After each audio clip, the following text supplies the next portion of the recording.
Doma Sports Talk worldwide with some news from the world of boxing. So y'all know what time it is. You ain't in a rush to get concussed, baby. Now, man, I'm gonna be all over the place on this one.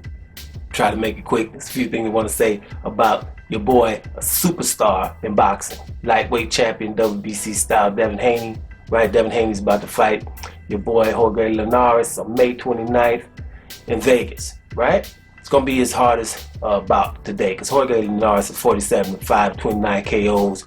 And, you know, you go through his resume, he has a damn good body of work, right? He really does. He really does. You know, even of late when you're beating them Anthony Crawlers over there in England. And then your other boy, too, Luke Campbell, who was the hardest fight for Ryan Garcia. So, you know, that's of late. You know, we know of his good fight against Lomachenko. So, you know, it's a good body of work, and it's a step up for your boy Devin Haney, 25-0 with 15 KOs. You know, they call him light-fisted and everything like that. But let me tell you something, why I think this man's a superstar. In my world, he's a superstar, no doubt about it. A superstar in boxing. We get into unprecedented when you're talking about this. My man says he's the king of the lightweights. And with this unprecedented avoiding that's going on with Devin Haney of late, you know, it's incredible if you focus on what's really going on, right?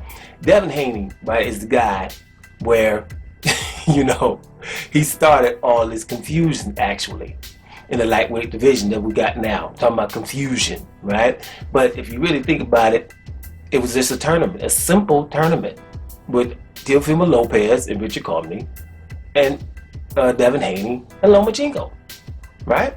The confusion started when Lomachenko said, well, I ain't gonna fight Devin Haney. I'm gonna skip the semifinals. That's all it is. Think of it as a tennis tournament or NCAA tournament. He's gonna skip the semifinals, right? Against Devin Haney to just ask the WBC to give him the Charlo belt.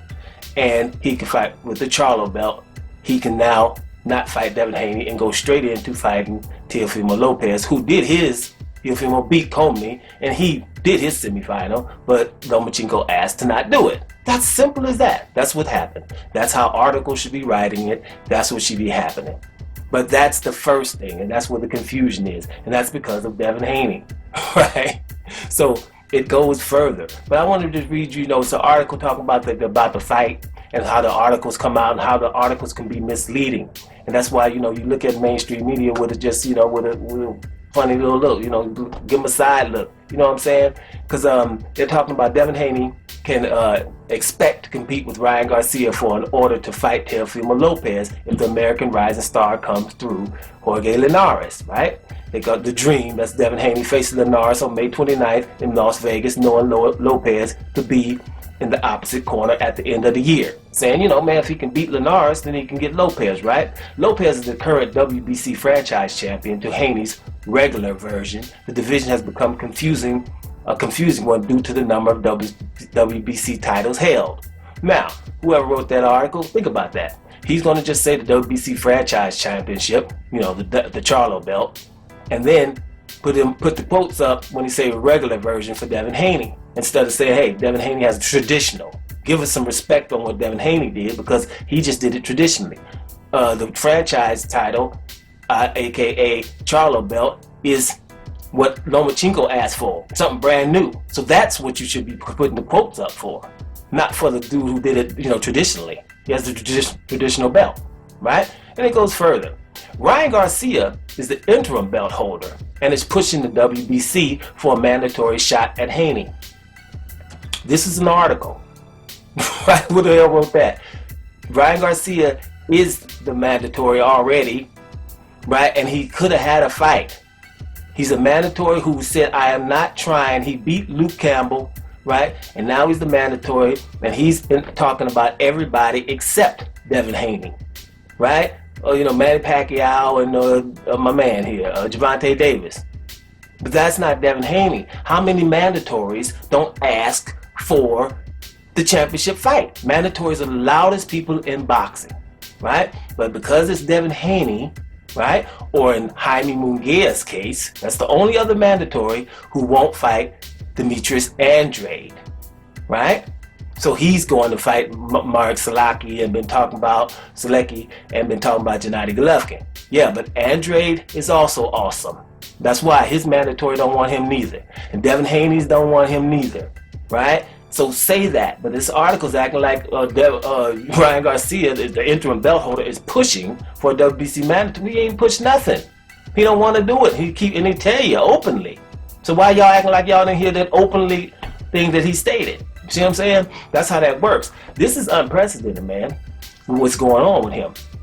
It's unprecedented. Because let me tell you, when you make up that Charlo belt, that franchise title, basically it is extremely dangerous. No one should start saying that. That's why I'm calling it the Charlo belt. Don't start saying this. It's dangerous, because that's when boxing becomes the WWE, where they just can start designating who we're going to have fight. Right? Oh, that's too dangerous. Here, let's give him this so he will be able to do this. This is what they're going. It's been like that anyway.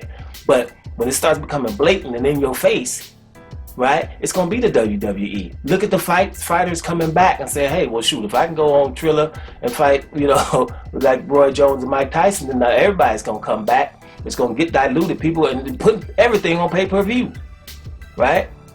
By the way, I'm just saying, that Charlo belt, that started the confusion. They shouldn't have made it in the first place. But, it's all about avoiding these brothers that are hard fights. You got that. Then with Devin Haney, he couldn't get the Lomachenko fight because of it, right? Then Devin Haney can't get his mandatory to fight him, which is, ridiculous normally, right? Your mandatory wants to fight.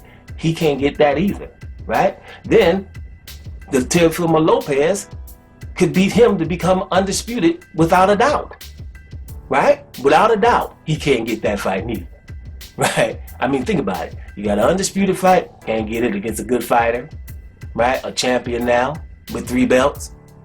You can't get the number 1 pound for pound, the Lomachenko, no. You can't get the up-and-coming rising star, hard-hitting, 8.6 million Instagram follower dude that everybody's talking about. He ain't want none neither. So we gonna stick back and act like we don't see Devin Haney? Devin Haney is the superstar here, right? And I'm gonna keep saying it. He's the super. Don't act like when people get avoided like that. These Negro League fighters, you gonna have to speak up, because that's what's going up. What's going on with this dude is unprecedented. Now we've seen something similar with Gennady Golovkin. Best middleweight in the last 25 years, punching power, got people walking people down and all that, right?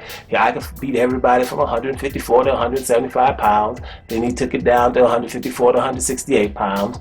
But, he forgot that Andre Ward was up there when he was talking about Mikhail Kessler retired, Carl Froch retired, and Julio Cesar Chavez Jr., who he can beat, period. He's probably going to have problems making weight, and then you got to get him out of a party somewhere.